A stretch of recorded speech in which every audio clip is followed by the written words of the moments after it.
Olá pessoal, a paz do Senhor, tudo bem? Este é mais um vídeo escatológico aqui do meu canal. Peço que você deixe o seu like, compartilhe, inscreva-se no meu canal.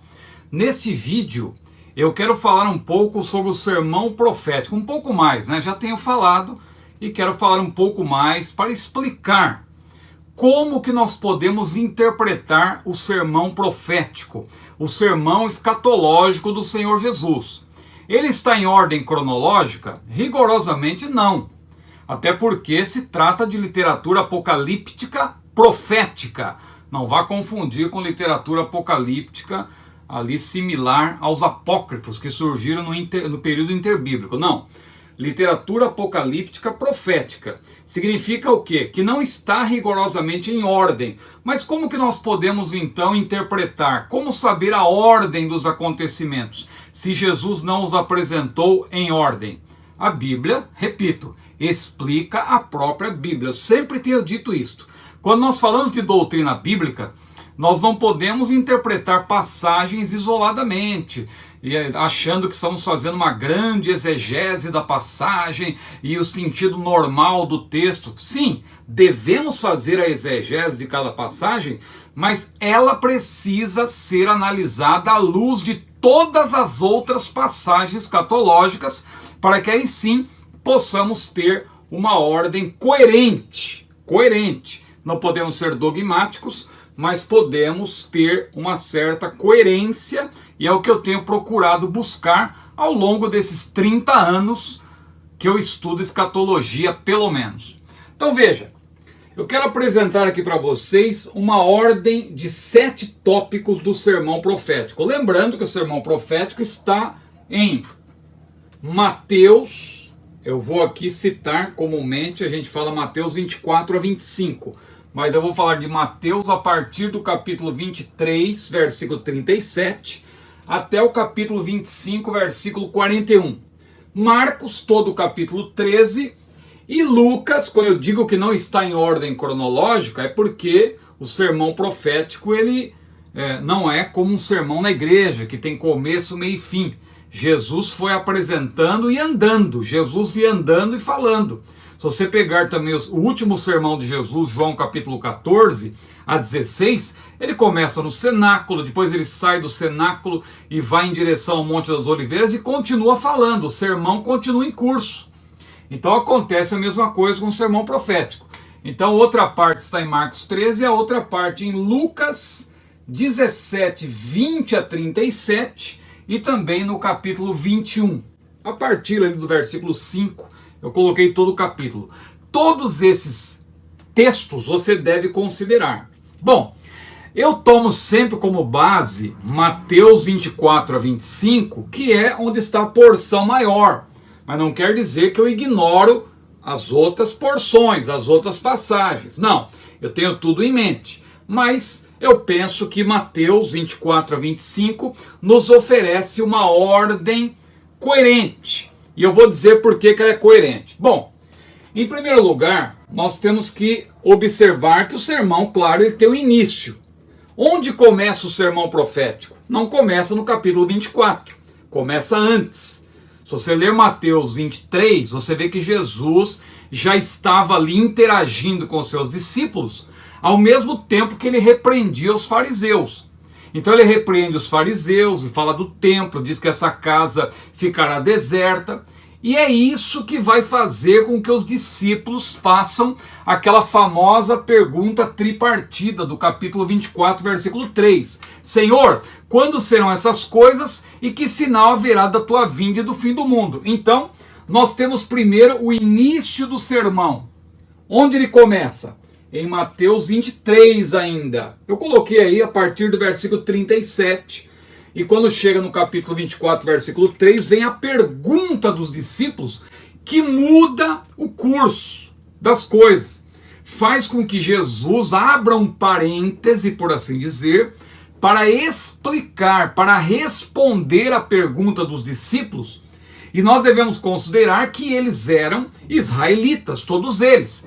E ao mesmo tempo, eles constituíam a igreja nascente. Então o que Jesus vai falar para eles, ao responder essa pergunta, diz respeito a Israel, mas diz respeito também à igreja. E aí como separar? A Bíblia explica a própria Bíblia. Temos que recorrer às cartas de Paulo, temos que recorrer às profecias no Antigo Testamento, para que possamos entender a doutrina que estamos estudando, a escatologia. É uma doutrina.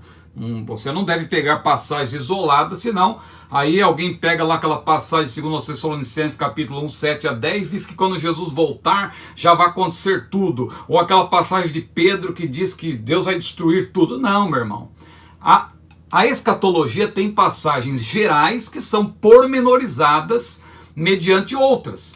Vai haver um arrebatamento, no arrebatamento vai haver uma ressurreição, quando Jesus ainda estiver nos ares, porque os mortos em Cristo irão ao encontro do Senhor nos ares, depois de ressuscitarem.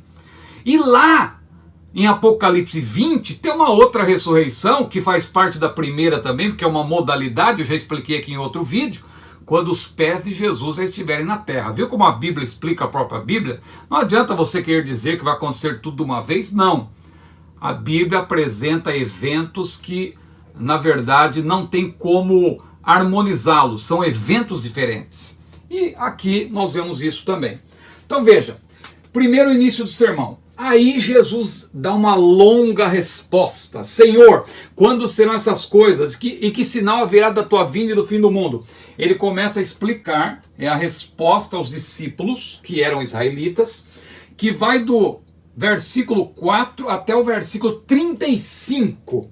Ali que ele fecha o parêntese. Quando diz, passará o céu e a terra, mas as minhas palavras não passarão, ele termina de responder ali aos discípulos. E ele vai falar de várias coisas, ele fala do princípio das dores, ele fala do período tribulacional, e ele vai dar uma ênfase maior, claro, para a parte final do período tribulacional, que é a grande tribulação. Quando ele menciona o abominável da desolação, em Mateus 24 e 15, ele começa a falar da grande tribulação.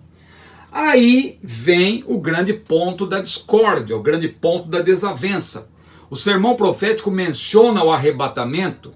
Diretamente não, porque o arrebatamento foi revelado a Paulo. Paulo mesmo disse, eis que vos digo um mistério. Jesus revelou para ele, detalhadamente. Agora, claro que Jesus já sabia do arrebatamento.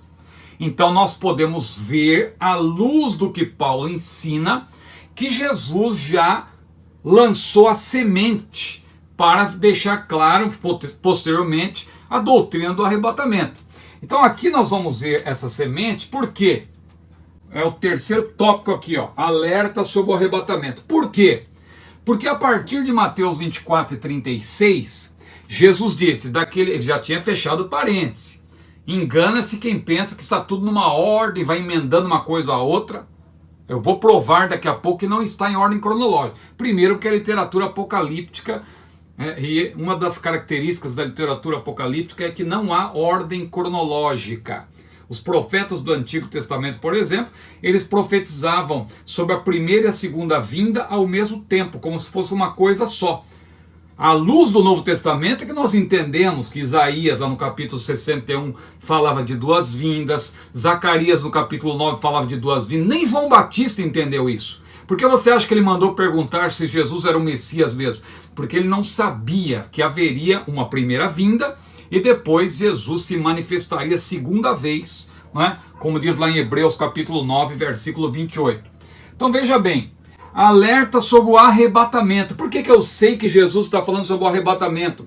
Porque aqui, ó, entre Mateus 24, 36 e 25 e 13, ele fala de iminência e de vigilância. Essas duas coisas só fazem sentido em relação ao arrebatamento, porque é o arrebatamento da igreja que é iminente. Daquele dia, hora ninguém sabe, vigiai pois, que não sabeis o dia nem a hora em que há de vir o vosso Senhor. As 10 virgens, que muita gente insiste em dizer que aquilo é para Israel e não sei o quê, e que o contexto é todo Israel. Tudo bem, eu respeito quem pensa dessa maneira, mas Jesus está falando com seus discípulos que eram ali representantes da igreja. Porque se Mateus 24 e 25 não serve para a igreja, então Mateus 5 a 7, o Sermão do Monte também não serve. João 14 a 16 também não serve. aquele sermão que fala do Espírito Santo, do Consolador. Veja, temos que ter coerência. Claro que a igreja foi inaugurada, a era da igreja foi inaugurada no dia de Pentecostes, mas a igreja tem criação, formação e feitura. Quando Jesus soprou sobre a igreja e disse receber o Espírito Santo, ele já estava falando ali da formação da igreja.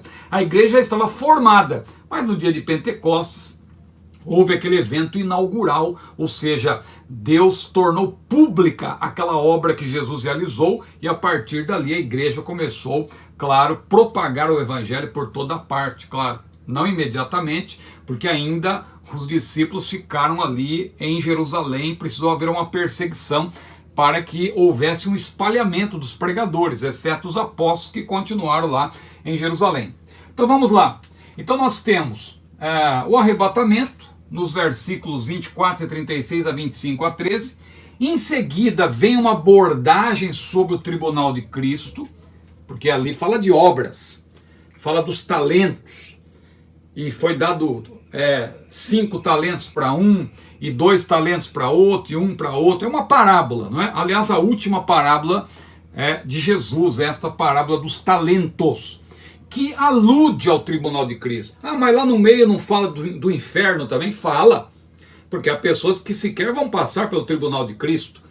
E como não há uma ordem cronológica, Jesus menciona também, ao expor esse ensinamento, essa abordagem sobre o tribunal de Cristo, ele também menciona no versículo 30 ali, as trevas exteriores, o inferno propriamente dito. Aí essa parte que eu coloquei em vermelho, a explicação da grande tribulação, porque se eu estou apresentando uma ordem, então primeiro, claro, vem o início do sermão, depois a resposta tripartida aos discípulos, aí Jesus começa a apresentar mais ou menos uma ordem cronológica. Primeiro o arrebatamento, iminência e vigilância, depois o tribunal de Cristo, que é logo em seguida, após o arrebatamento da igreja. A igreja será galardoada ainda nos ares, porque Jesus disse, eis que cedo vem o meu galardão, está comigo, ou virá comigo, para dar a cada um segundo a sua obra. Aí alguém dirá, ora, depois do tribunal de Cristo, bodas do Cordeiro no céu e grande tribulação na terra. Por que Jesus não menciona, então, a grande tribulação?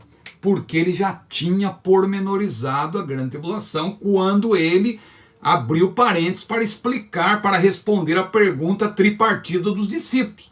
Então não faria sentido ele voltar a falar da tribulação. Então a explicação sobre a grande tribulação já foi antecipada, especialmente nos versículos 15 a 28, quando ele começa a falar ali do abominável da desolação, ou da abominação assoladora que mencionou Daniel, que ainda vai se cumprir. Aí olha que interessante, quem diz que o sermão está em ordem cronológica, está em ordem sequencial e que o arrebatamento vem depois da grande tribulação, olha que interessante que aqui em Mateus 25 e 31 se menciona de novo a manifestação de Jesus, que já tinha sido mencionada no capítulo 24. Se você ler aqui, ó, nos versículos 28, 29, 30, 31 do capítulo 24, se menciona a manifestação de Jesus em poder e grande glória.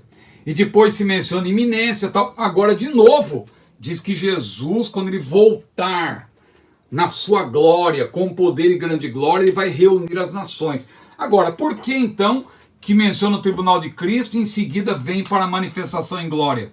E não menciona a grande tribulação? Já expliquei, porque ela já tinha sido antecipada antes. Aí vem, claro, a ordem coerente. Manifestação de Jesus em poder e grande glória. E finalmente a explicação sobre o julgamento das nações, que não é uma parábola. Essa passagem aqui realmente é um julgamento, como está lá em Joel. Joel menciona, né, nos capítulos 2 e 3. E isso aqui não é mencionado diretamente naquela sequência de Apocalipse 19 a 21. Mas está lá em Mateus capítulo 25, versículos 31 a 46. Então espero que esse esboço ajude você a entender aí mais ou menos uma ordem coerente com a visão pré-tribulacionista. Claro que nem todos os pré-tribulacionistas concordam com isso.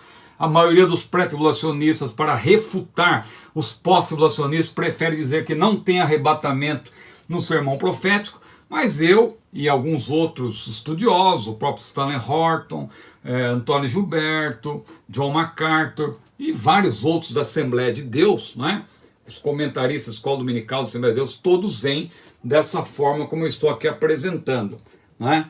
O sermão profético fala sim do arrebatamento da igreja. Mas se você quiser se aprofundar, concluindo esse vídeo, eu quero recomendar mais uma vez o curso do CETADB, Perguntas Escatológicas. Entre agora mesmo no site do CETADB, faça esse curso.